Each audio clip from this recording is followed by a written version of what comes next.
Ayun mga katropa, magandang tanghali. Andito na naman ako at ang i-share natin ngayon is yung trend ng all-time high na Bitcoin. Napakaganda rin yan na investments.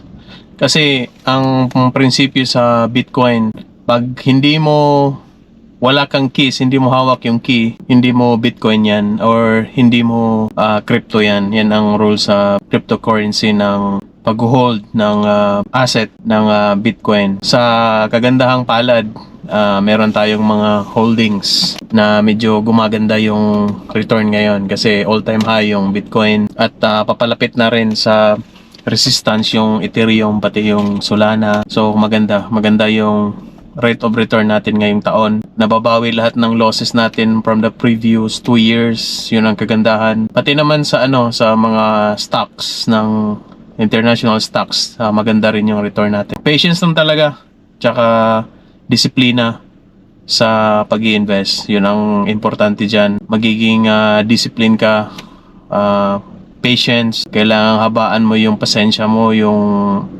pagiging consistent mo sa pag-aaral. Hindi ka naapektuhan sa emotion, hindi ka naapektuhan sa mga news, sa mga social media na mga comments, sa social media na mga negative regarding pag-i-invest. Kasi nga, ang pag-i-invest, it takes time. Kailangang meron kang mental toughness, meron kang emotional toughness, meron kang decision making na malupit, meron kang decision making na makapag-decide ka kaagad kung ibenta mo o bumili ka.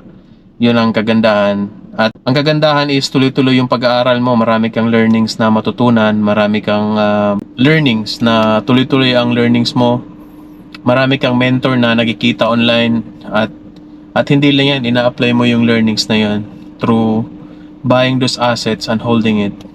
At ngayon, nagre-reap tayo ng reward dahil sa pagiging patient natin, disiplina, continuous yung learning. Hindi biro yung mag-hold, yung roller coaster ng asset natin sa crypto tsaka stocks. Hindi biro yan. Sinasabi lang ng iba na napakadali pero hindi totoo yan. Kaya nga wala silang asset na ganun kasi hindi nila kaya yung emosyon. Yung taong mayroong heart set tsaka mindset lang ang kayang mag-hold ng matagal at kumita ng malaki. Yun ang rule sa crypto tsaka stock. Yung ibang tao hindi nila kaya ang pinipili nila is yung business.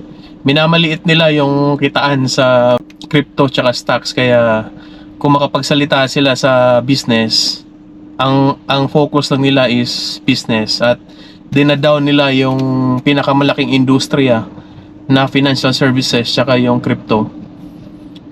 Ngayon, multi-trillion dollar company na yan, hindi mo kayang tibagin yan. Kaya nga sinasabi ko palagi, do something na yung mag-work sa'yo, do something na yun ang kikita ka, you do something na passionate ka, do something na pinaniniwalaan mo, at do something na kung saan ka mag-work yung strategy mo. Yun ang importante. Hindi sa kung anong Poncio Pilatong pinagsasabi na ganito ganyan. Lahat ng asset pwedeng kumita yan. Maraming klase ng asset nga sinasabi ko. Mayroong asset na business, asset na stocks, asset na ang inaasahan mo is dividend, asset ng rental, asset ng crypto, asset ng gold, asset ng real estate. Marami yan.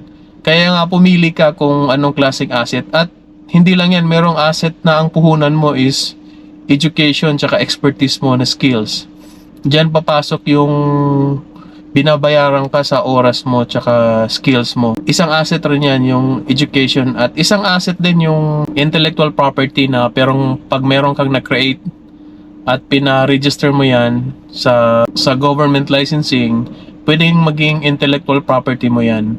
Isang asset rin yan kasi in the future babayaran ka through those repetitive na pag-consume dun sa ginawa mo. Yung sa music industry, isa rin yan. Pag meron kang music na create at maraming nakikinig o nanonood, kikita ka dyan. Yun ang isang asset na sinasabing intellectual property asset. Iba-iba yan. So, do something na mag-work sa'yo. Yan ang napakahalaga.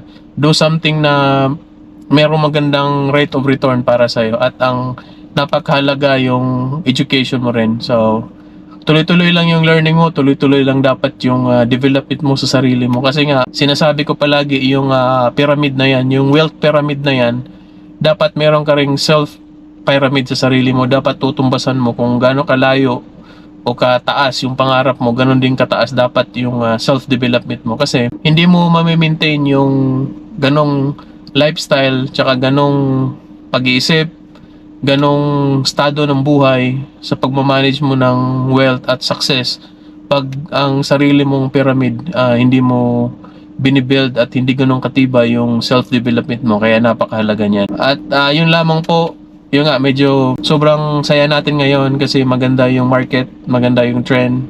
Yan lang yung update natin regarding stocks tsaka crypto.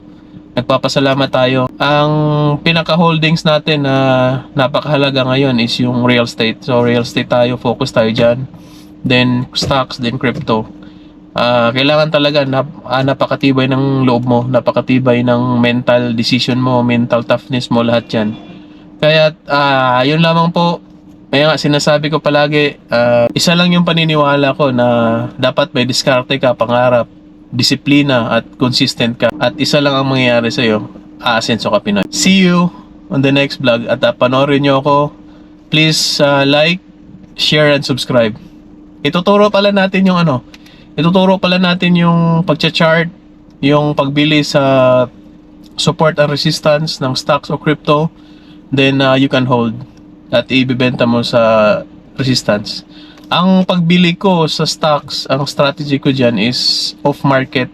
Yan ang ginagawa ko para hindi naapektuhan yung emotion ko.